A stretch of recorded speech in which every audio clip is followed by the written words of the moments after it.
পহেলা বৈশাখ মানে ঝড়ের আগে, ঠিক না, বর্ষার আগে। এই জন্য রবীন্দ্রনাথ ঠাকুর বলছেন, এসো হে বৈশাখ এসো এসো, হ্যাঁ তাপস, হ্যাঁ তাপস নিঃশ্বাস বায়ে মুমুর সেরে দাও উড়িয়ে। তোমার এই আগুনে নিঃশ্বাস দিয়ে সব মুমুর সব মাইরে ফেলে সব করে দাও। কথা ঠিক আছে? এখনই ঝড় হবে, কাল বৈশাখী হবে, ঠিক না?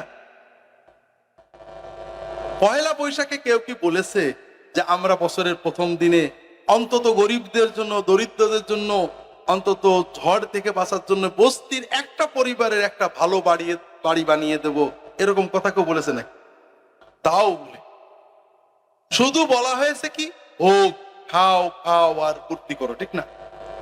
এই ভোগবাদিতার মাধ্যমে আমাদের যুব সমাজের ভিতর থেকে মানবতাবাদিতা একদম নষ্ট করা। তুমি দাও, কাউকে দাও, কাউ বিপদে না, খাও খাও। সেটা কেমন? আমাদের সমস্যা হয়েছে, পহেলা বৈশাখ কিন্তু ইন্ডিয়াতে আছে, ইন্ডিয়ানদের ক্যালেন্ডার এখনো বাংলা, কিন্তু তারা আমাদের মতো পয়লা বৈশাখ করে না, আমরা করি। এটা আমার একটা ব্যাখ্যা আসে যে ইন্ডিয়ার বাঙালিরা ওরা তো 12 মাসই পূজা পার্বণ করে, ওনাদের আর পূজার শখ।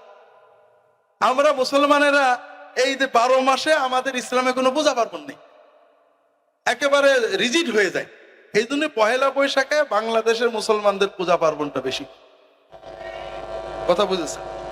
প্রবলেমটা হলো আমাদের আনন্দ আছে, কিন্তু আমাদের যে আনন্দ আর পূজা পার্বণের আনন্দ একটা। আমাদের আনন্দ হলো আগে দাও তারপর। এই দিয়ে খাওয়ার আনন্দ আজকালকার লোকের পছন্দ। আমরা ঈদ উল ফিতরে আনন্দ করে সেমাই খাওয়ার আগে পিতরা দিই, ঠিক না? এই যে দিয়ে খাওয়া, শাড়ি ওর জন্য কেনার আগে জাকাতের শাড়ি দিয়ে আসতে, ঠিক না? এই দাও খাও এটা আমাদের বাঙালিদের আর পছন্দ, শুধু খাও খাও পছন্দ। কারণ পূজা পার্বণে দেও নেই, শুধু খাও আর ফুর্তি করো, লাফাও আর নাচো। আমাদের ইসলাম যে আনন্দগুলো দিয়েছে এগুলো অত ফুর্তি হয়, আর পূজা পার্বণের ফুর্তি আলাদা। এজন্যই যদি ঈদে কেউ গলায় দড়ি নিতে চায় এমন জানা নেই, ঈদের শাড়ি না দিলে গলায় দড়ি নিতে আছে নাকি? কিন্তু পহেলা বৈশাখে যদি নতুন শাড়ি না দাও তাহলে একটা দড়ি কিনে। এই যে ভোগবাদিতা, এটা যুবকদেরকে ধ্বংস করছে। আমি লম্বা করতে পারবো না, রাত হয়ে যাচ্ছে, আসলে আমারও কষ্ট হবে, আপনাদেরও কষ্ট হবে। যুবকদের প্রতি অনুরোধ হলো যে তোমাদের সামনে জীবনটা অনেক কঠিন, যৌবন চলে যাবে।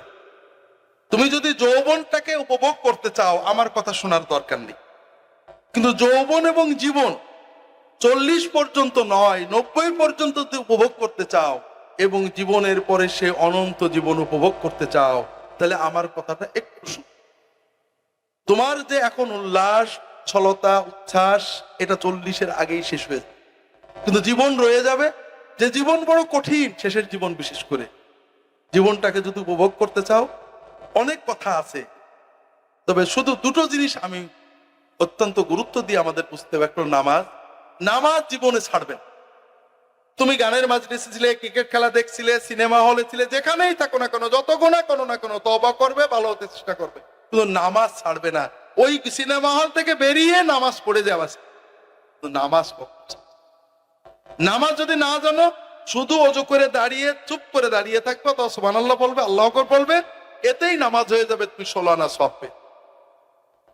পাশাপাশি নামাজ শিখতে থাকবে, এই শেখাটা ত্বরান্বিত করবে। তবে যদি সম্ভব হয় আমাদের বুড়ো মানুষদের মতো নয়, জীবন্ত প্রাণবন্ত নামাজ শিখবে। নামাজে কি পড়ো একটু বুঝে, নামাজের দোয়াগুলো সূরাগুলো কি পড়ো বুঝে পড়বে, একটু বুঝে আল্লাহর কাছে নামাজের সেজদায় দোয়া করতে শিখবে।